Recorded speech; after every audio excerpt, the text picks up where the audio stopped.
मारवार सामा आवीती लीवारी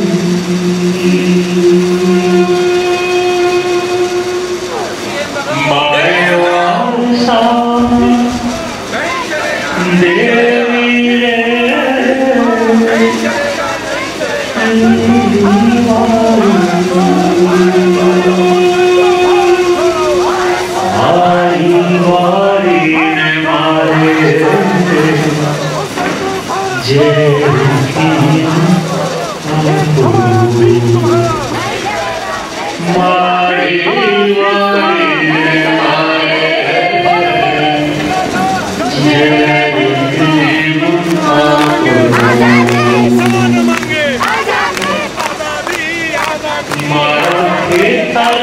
खुशबू तो दूर दूर जाए, मारा के तन की खुशबू तो दूर दूर जाए। ये जो किसान स्वराज यात्रा निकली है, ये गांधी जयंती के दिन साबरमती आश्रम से शुरू हुई है और 70 दिन का ये यात्रा है जो 20 राज्यों से 15,000 किलोमीटर गुजरते हुए कम से कम 20,000 किसानों से अपना संवाद रखते हुए ये दिसंबर 11 को राजघाट पहुंचेगी। इस यात्रा का मुख्य उद्देश्य है किसानों को जागरूक करना।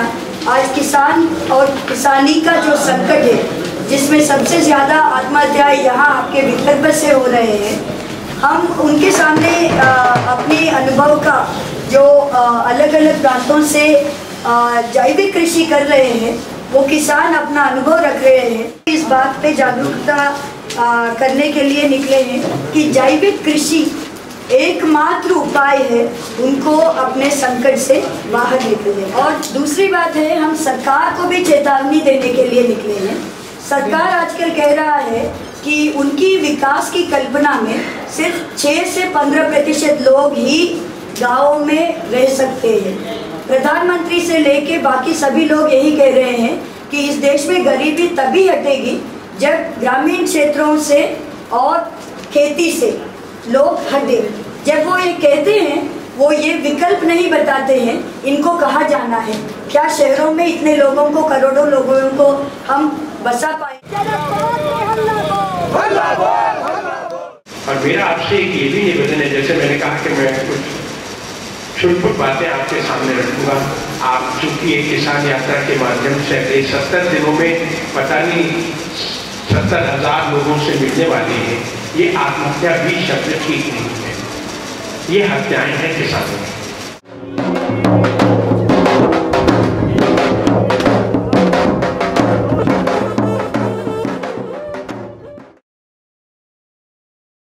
Where earlier BT cotton has yielded well, but now the return is reducing. They are in some villages they are in search of non-BT seeds also. Mealybug is a new pest, it's a problem in those villages. This is farmers, the yatris will able to see how the new pests have been invited by BT cotton. Some new diseases also there. So initially with all these technologies they are getting good benefit, but after 5-10 years there are the problems. किसान का बनाया हुआ बीज आज किसान के हाथों में क्यों नहीं है?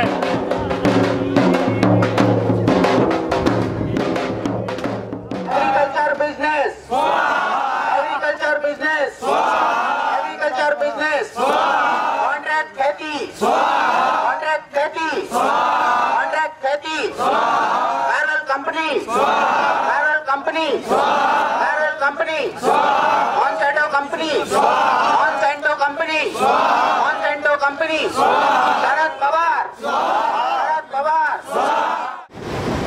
इंडोसल्फान, मोनोक्रोटोफास, क्लोरोमेरिफॉस, बेंजीन, ये सारे ये खून में पाए गए हैं। तो ये सारे संकेत हैं कि स्थितियां बहुत भयानक रूप से टेक्नोलॉजी का भरोसा किए बिना हमको जो हमारी प्रकृति द्वारा सिखाई गई चीज़ें हैं उस पर वापस आना चाहिए। 10 થી 15% છે, તો 10 થી 15% પર આપણો અધિકાર છે અને 85 થી 90% જે બાયોમાસ પેદા થયો એના પર સંપૂર્ણ જમીનનો અધિકાર છે. So this fruit or seed yield, which is about 10 to 15%, we human beings have a right to that, and the balance amount, which is 85 to 90% of the plant's yield, is the due of the soil. It must go back to the soil.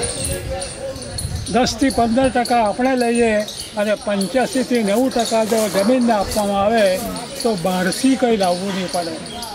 So if we return this 85 to 90% back to the soil, then there is absolutely no need for any external fertility inputs. Sugar cane, and haldi, and behind that all is different type of vegetables, all organic. ખેડૂતોને લાભ થાય, પણ જે સરકાર અને industry જેને પૈસા બનાવે છે એની આમદની બંધ થઈ જાય. Okay, it is true that their money income will stop, but when the last lake or the last river has dried, when the last tree has died, when we reach such a situation, then man will realize that you cannot eat money.